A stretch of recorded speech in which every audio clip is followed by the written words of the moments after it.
ang unang yapak sa bansang Dubai. Kaba sa dibdib, hindi alam ang daratnan nating tanaw. Ang mga toreng matataas, sabi ko sa sarili, dito magsisimula ang bukas. Hindi lang basta trabaho ang dito ay natagpuan, kundi isang lupang puno ng pagkakataon at dangal. Mula sa bagot sa ilalim ng araw hanggang sa lamig ng gabi, bawat pawis na pumatak may katumbas na ngiti. Dahil ang bawat dirham na ipinapadala sa bayan ay katumbas ng pangarap na dahan-dahang nakakamtan.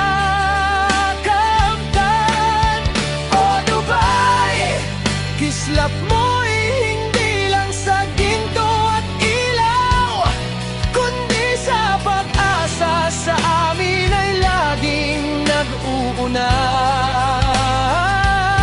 Higit pa sa pasyalan, higit pa sa ganda ng tanawin, ikaw ang saksi sa kung paano kami naging bituin. Salamat,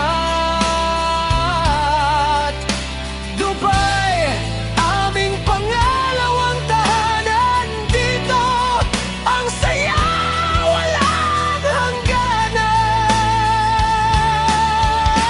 Masaya ang pagsasama ng mga kababayan sa Global Village, kwentuhan sa weekend sa ilalim ng Burj Khalifa, o kaya pasyal sa Burj Al Arab.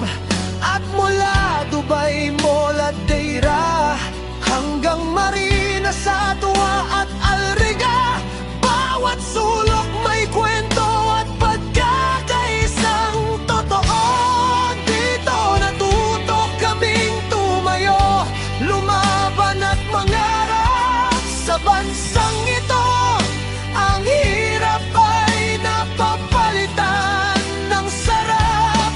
Dito kami natutong maging matatag at mahusay sa bawat hamon. Ikaw ang